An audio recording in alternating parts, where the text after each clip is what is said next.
그만. 그거 누르면 큰일 나. 한국 여학생이 휴대폰을 들여다보며 무언가를 누르려는 순간 옆에 있던 외국인 친구가 다급하게 외쳤습니다. 그거 절대 누르면 안 돼.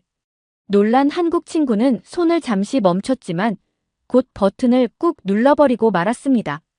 외국인 친구는 망연자실한 얼굴로 그녀를 바라보며 한숨을 쉬었습니다. 대체 무슨 일이 벌어진 걸까요? 지금 사연 바로 시작합니다. 잠깐 영상 시청 전 좋아요 한 번씩 눌러주시면 감사하겠습니다. 안녕하세요. 저는 프랑스 파리에서 온 카를로스라고 합니다. 저는 현재 대학원에서 세계 문화와 민속학을 연구하고 있습니다. 얼마 전 한국에서 열리는 학회에 참석하게 되면서 한국을 직접 방문할 기회를 얻었습니다. 이번 학회는 한국 전통 문화와 민속에 대한 연구자들이 모이는 자리였고 제 연구 주제와도 밀접한 관련이 있어 큰 기대를 안고 한국으로 떠나게 되었죠. 평소 한국 문화를 공부하며 한국 드라마나 음식, 전통 문화에 관심이 많았던 터라 이번 방문이 정말 기대되었습니다. 특히 같은 대학원에 다니는 한국 친구 유리가 고향에 간다고 해서 저도 그녀와 함께 가게 되었어요. 유리는 한국으로 가는 비행기 안에서부터 굉장히 들뜬 모습이었습니다. 카를로스, 한국에 가면 꼭 삼계탕 먹어봐야 해. 그리고 경복궁은 정말 아름다워. 꼭 같이 가자. 저는 그녀가 추천해준 장소와 음식을 떠올리며 설렘을 감출 수 없었습니다. 책으로만 접했던 한국의 역사와 문화를 직접 경험할 기회라니 얼마나 흥미로울까요? 그런데 여러분께 하나 고백하자면 저는 사실 한국에 대해 아주 이상적인 이미지를 가지고 있었습니다. 제가 프랑스에 살다 보니 한국 문화에 대한 영상이나 그래서 깨끗하고 안전한 나라라는 이미지를 많이 접했거든요. 하지만 실제로 한국을 경험하면서 제가 몰랐던 현실도 알게 되었고 예상치 못한 사건들도 겪게 되었습니다. 특히 유리와 함께한 그날의 사건은 정말 제 기억 속에 깊이 남아 있습니다. 먼저 여기 시청자님들께 말씀드릴 사실이 하나 있는데요. 동양에서는 유럽에 대한 환상이 많으신 것 같아요. 한국에 와서 보니 더 그렇게 느꼈어요. 한국의 TV 광고에서 유럽 여행 상품이 자주 소개되는 걸 보았습니다. 광고는 언제나 좋은 점만 보여준다는 걸 알지만 TV 속 화려한 영상만 믿고 유럽에 대한 환상을 품는 분들이 많은 것 같아요. 한 번이라도 유럽을 다녀오신 분들은 아실 겁니다. 서양식 건축물은 처음 보면 독특하고 아름답게 느껴지지만 정작 생활면에서는 한국보다 불편한 점이 많다는 사실을요. 저는 프랑스에서 태어나고 자랐지만 이번 한국 방문으로 깨달았습니다. 한국의 삶이 얼마나 편리하고 효율적인지 말이죠. 그래서 학회 일정이 끝난 뒤에도 바로 프랑스로 돌아가지 않고 한국에서 좀 더 머물기로 결정했습니다. 이렇게 오래 머물 수 있었던 이유 중 하나는 한국 친구 유리 덕분이었습니다. 그녀가 집을 제공해준 덕분에 숙소 걱정 없이 지낼 수 있었죠. 유리가 사는 곳은 서울에서 꽤 떨어진 농촌 지역인데 도시 이름이 경산이라고 했어요. 처음에는 서울 같은 대도시와 비교해 생활이 불편할 거라 생각했지만 그건 제 착각이었습니다. 경산은 전혀 낙후되지 않았고 오히려 도시와 시골의 매력이 적절히 조화된 곳이었어요. 게다가 한국의 놀라운 교통 시스템 덕분에 이동도 정말 편리했습니다. 서울에서 경산까지 가기 위해 저는 한국의 고속철도 KTX를 처음으로 타게 되었습니다. 서울에서 파리까지 14시간 넘게 비행기를 타고 온 뒤였는데 광명역이라는 곳에서 KTX를 타고 경산까지 갔죠. 한국의 고속철도는 저 같은 프랑스 사람에게도 굉장히 흥미로운 존재입니다. 왜냐하면 KTX는 프랑스의 고속철도인 떼제베를 모델로 만들어졌기 때문이에요. 프랑스 고속철도 떼제베는 유럽 전역에서 자랑할 만한 기술력으로 유명하지만 제가 KTX를 직접 타보니 이건 다른 차원의 경험이었습니다. 우선 열차 내부가 아주 깨끗하고 쾌적했어요. 좌석 간 간격도 넓어서 장시간 이동해도 전혀 불편함이 없었죠. 그리고 무엇보다 정시성에 놀랐습니다. 파리에서 떼제베를 이용할 때는 자주 지연되거나 운행이 중단되는 경우가 많지만 KTX는 출발 시간과 도착 시간이 거의 정확했어요. 20년 전 한국이 프랑스에서 고속철도 기술을 배웠다는 기사를 본 적이 있어요. 당시 한국은 고속철이라는 개념이 생소했던 나라였고 프랑스의 떼제베는 세계적으로 유명한 기술이었죠. 그런데 지금 상황은 정말 많이 바뀌었더라고요. 제가 이번에 KTX를 타면서 그 변화를 직접 느낄 수 있었어요. 프랑스에서는 이제 파리와 리옹을 잇는 고속철 노선이 노후화돼서 개량 공사를 논의해야 하는 상황인데 그 와중에 프랑스 국영철도가 한국철도공사에 협력을 제안했다고 하더라고요. 한때 기술을 가르쳤던 나라가 이제는 함께 연구하자고 제안하는 파트너가 된 거죠. 이게 정말 대단하지 않나요? 사실 프랑스의 고속철도는 하나의 선로 방식을 고집해왔어요. 안정성과 신뢰성을 강조하긴 했지만 그만큼 변화가 적었어요. 반면 한국은 새로운 시도를 많이 해봤다고 하더라고요. 자갈 선로 같은 것도 실험하면서 여러 환경에서 데이터를 쌓았고 그 경험이 지금의 기술력으로 이어진 거죠. 이 얘기를 유리에게 전해줬더니 그녀가 그게 바로 청출어람이지 라며 웃더라고요. 한국 속담이라고 하던데 스승보다 나은 제자를 뜻한다네요. 그녀가 자랑스러워하는 모습에 저도 덩달아 뿌듯해졌어요. 사실 저도 KTX를 타면서 한국의 기술력에 감탄했지만 그보다도 끊임없이 배우고 발전하려는 그 자세가 더 인상 깊었어요. 프랑스는 예전의 명성에 조금 안주했던 게 아닐까 싶더라고요. 새로운 걸 시도하기보다 기존 방식을 유지하려고 했던 게 지금의 차이를 만든 건 아닌가 하는 생각도 들었어요. 한국은 그런 면에서 정말 대단한 나라 같아요. 제가 이번에 느낀 건 한국은 실수나 실패를 두려워하지 않고 계속 도전한다는 거예요. 그리고 그 과정에서 놀라운 속도로 발전하고 있죠. 저도 한국의 발전 속도를 인정하지 않을 수가 없네요. 저는 프랑스가 자랑스럽지만 한국처럼 변화를 받아들이고 새로운 걸 시도하는 모습을 좀 더 배워야 한다고 생각해요. 이번 한국 여행은 단순히 고속철도를 경험하는 걸 넘어서 앞으로의 기술과 삶에 대해 많은 걸 생각하게 만들어줬어요. 열차가 출발하고 얼마 지나지 않아 창밖으로 펼쳐지는 한국의 풍경을 보면서 감탄이 절로 나왔습니다. 서울의 고층 빌딩 숲을 지나 점차 넓고 푸른 논밭과 산들이 나타나는 풍경은 마치 한 편의 영화 같았어요. 유럽의 시골 풍경도 아름답지만 한국만의 독특한 조화가 느껴지는 풍경은 정말 인상적이었습니다. 광명에서 경산까지는 3시간도 채 걸리지 않았습니다. 승객들은 모두 조용했고 기차 안은 정말 청결했어요.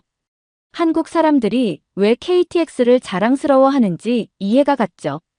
우리는 장거리 비행으로 몸이 많이 피곤할까봐 특실 좌석으로 예약했는데요. 좌석 공간이 생각보다 훨씬 넓어서 깜짝 놀랐습니다.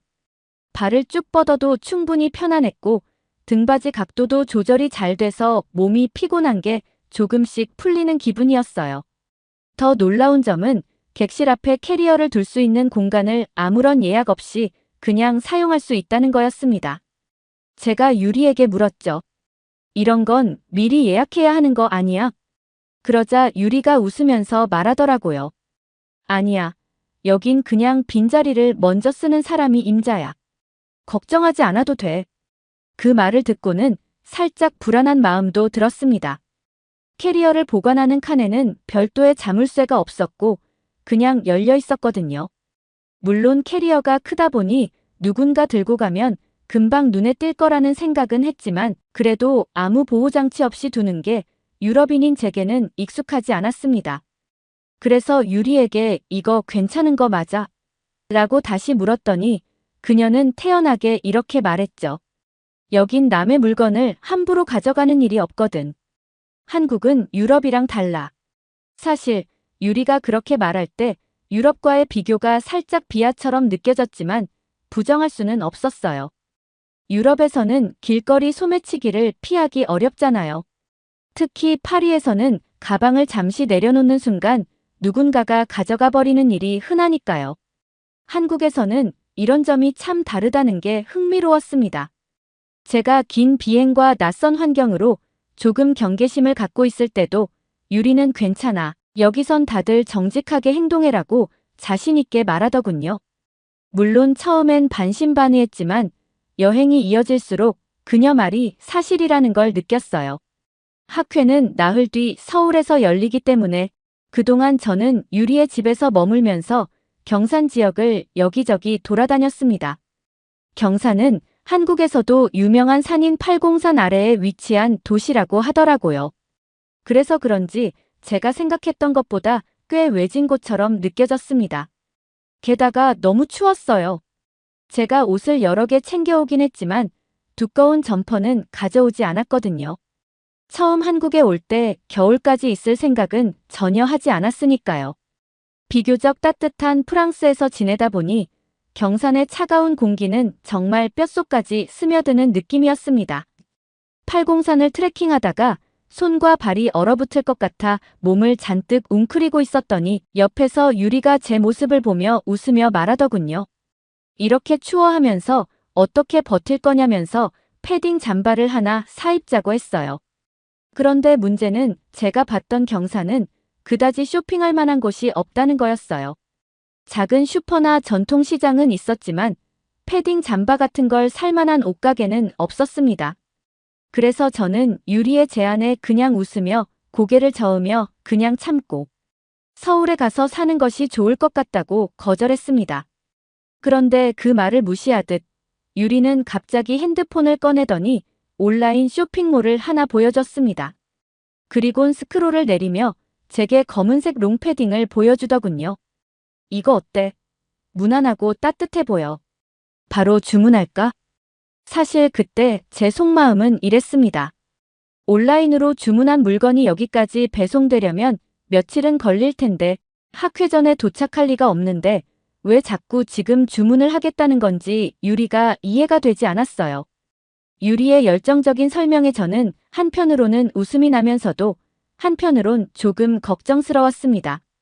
프랑스에서는 이런 물건을 주문하면 기본적으로 며칠은 걸리고 빠른 배송을 선택하지 않으면 일주일 이상 기다려야 할 때도 많으니까요. 당연히 학회 전에 도착하지 않을 거라고 생각했죠. 그런데 유리는 인터넷 쇼핑몰에서 주문한 물건이 다음 날이면 도착한다고 자신있게 말하더군요. 그녀는 또 기모 양말도 추천하면서 추운 날씨에 이것만큼 유용한 게 없다고 덧붙였습니다. 저는 속으로 이 모든 물건이 정말 학회 전에 도착할까? 라는 의문을 품고 저는 유리에게 솔직히 말했어요. 학회 전에 도착할지도 모르는데 굳이 지금 주문할 필요가 있을까? 그 말을 들은 유리는 저를 보고는 고개를 갸우뚱하더니 살짝 웃으며 말했죠. 이거 봐. 로켓 배송이잖아. 지금 주문하면 내일 도착한다고 적혀 있잖아. 그러면서 휴대폰 화면을 제 눈앞에 들이밀었습니다. 솔직히 말하자면 유리가 아직 세상 물정을 잘 모르는 것 같다고 생각했어요.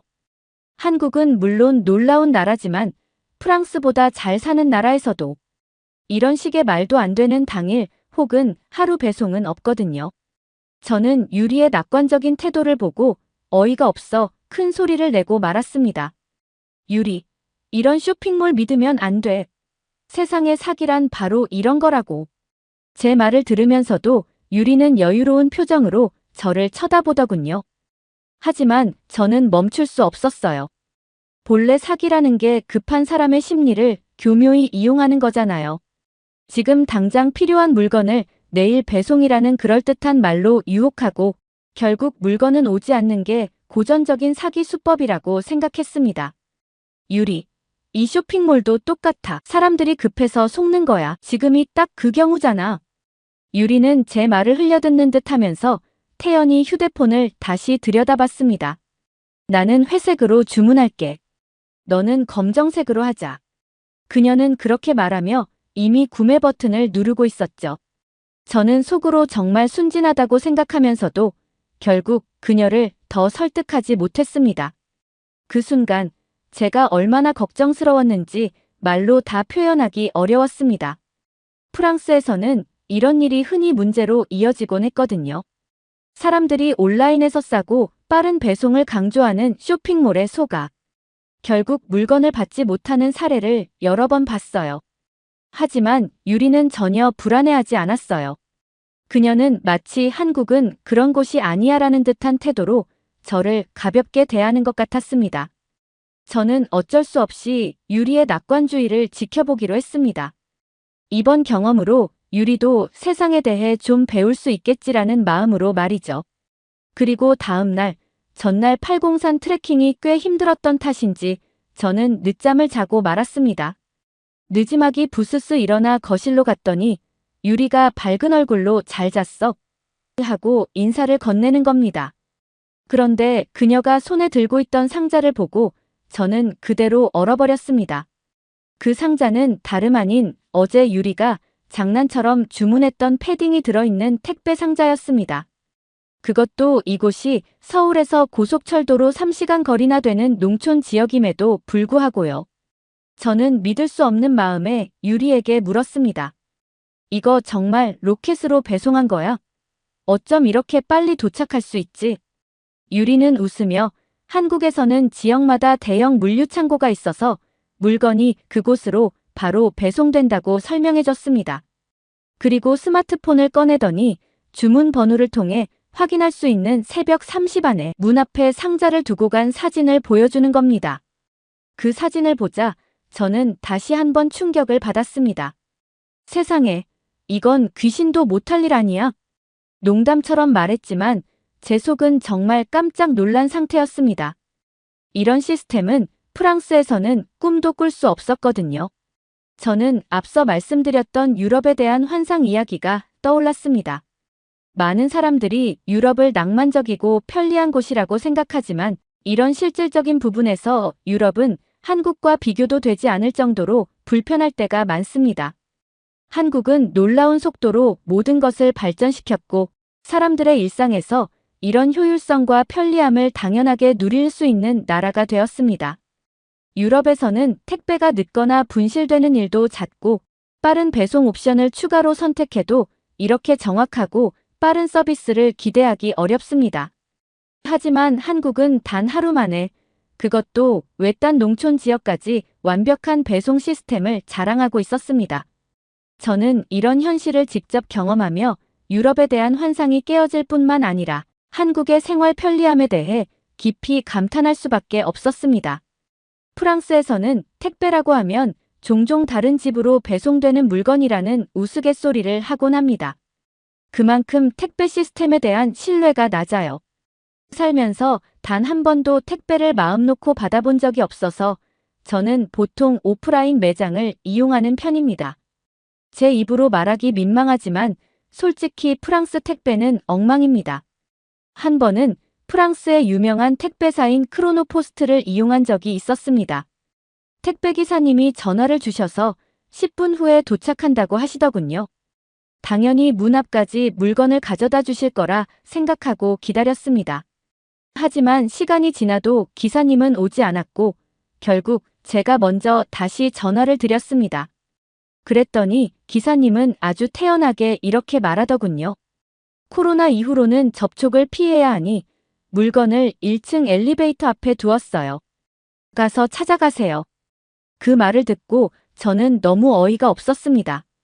아니, 누가 그걸 가져가기라도 하면 어쩌자는 거냐고 따졌죠. 하지만 기사님의 반응은 더 황당했습니다. 되려 저를 나무라며 왜 1층까지 내려오지 않았냐고 큰 소리를 치셨습니다. 그 순간 정말 화가 났지만 동시에 씁쓸한 마음이 들었습니다. 이런 일이 한두 번이 아니었기 때문입니다. 프랑스에서는 택배 물건이 엉뚱한 주소로 가는 건 흔한 일이고 아예 분실되는 경우도 많습니다. 어쩌다 배송이 제대로 왔다 싶으면 물건이 파손되거나 상태가 엉망인 경우도 있습니다. 기가 차고 분노가 치밀었지만 동시에 택배기사의 화난 목소리가 무섭기도 했습니다. 결국 저는 더 이상 항의하지 못하고 전화를 끊고 말았습니다. 그리고 서둘러 엘리베이터로 내려갔지만 이미 택배 상자는 사라진 후였습니다. 당황한 저는 같은 건물의 세대를 하나하나 방문하며 혹시나 택배 상자를 보았는지 물어봤습니다. 다행히 5층에 사는 이웃이 낯선 물건을 발견해 1층 현관 창고에 두었다고 알려줬습니다. 그 말을 듣고 허겁지겁 내려가 결국 택배를 찾을 수 있었지만 그 과정에서 느꼈던 불편함과 스트레스는 이루 말할 수 없었습니다.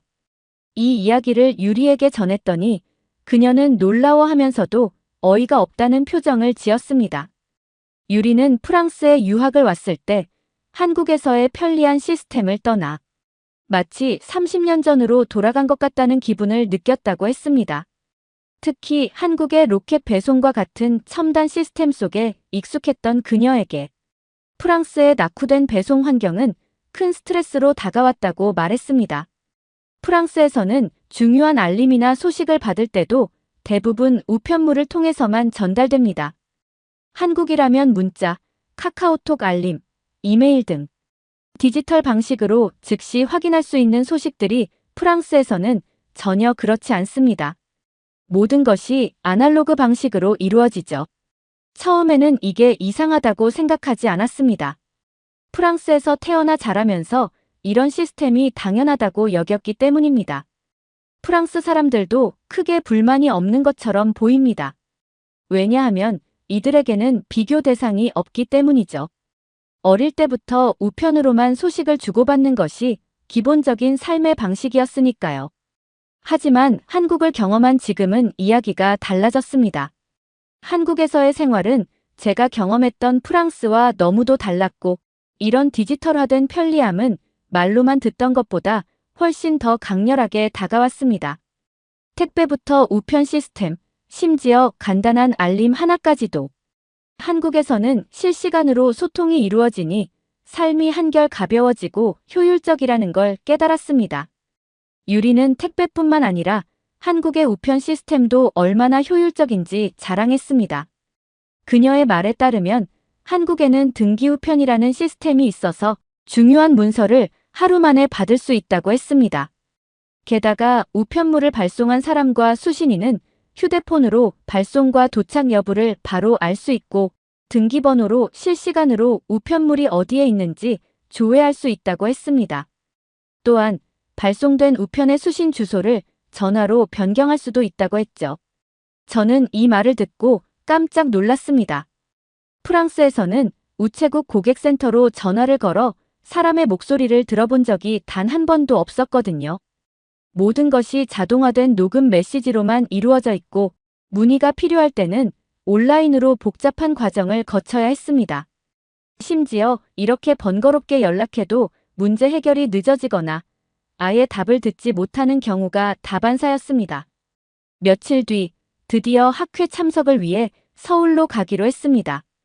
이전에 KTX를 타본 적이 있어서 이번에는 색다르게 고속버스를 타보고 싶었어요. 유리도 좋은 생각이라며 인근 대구 버스터미널에서 서울행 고속버스를 타자고 했죠. 그런데 저는 조금 불안했습니다. 프랑스에서는 고속버스가 제 시간에 출발하거나 도착하는 일이 드물었거든요. 당일 약속이 있을 때 고속버스를 이용하면 애를 먹기 일쑤였어요. 한 번은 버스가 1시간이나 연착돼 결국 기다리다 지쳐 표를 취소하려 했는데 이미 시간이 지나 취소도 안 된 적이 있었습니다. 그런데 잘못은 늦게 온 버스에 있는데 고객이 환불도 못 받는다는 건 정말 이해할 수 없었어요. 심지어 환불이 가능하다고 해도 간단하지 않았습니다. 자동 시스템은커녕 직접 이메일을 보내거나 고객센터에 문의해야 했죠. 그래서 프랑스에서는 고속버스를 이용할 땐 늘 하루 전에 이동 일정을 잡아야 했습니다. 그래야 중요한 약속에 늦지 않을 수 있으니까요. 이런 경험 때문에 저는 유리에게 학회 전날 서울에 가서 하룻밤 묵자고 제안했습니다. 그런데 유리는 그럴 필요 없어. 버스는 제 시간에 출발해서 정확히 도착할 거야 라며 오히려 저를 안심시키더라고요. 그 말을 듣고도 제 머릿속에는 여전히 버스가 늦으면 어떡하지? 라는 불안이 가득했습니다. 하지만 걱정은 기우였습니다. 서울로 가는 고속버스는 말 그대로 정시에 출발했고 유리의 말대로 예정된 시간에 정확히 도착했습니다. 버스 안은 깨끗하고 편안했으며 좌석 간 간격도 넓어 장시간 이동해도 불편함이 없었어요.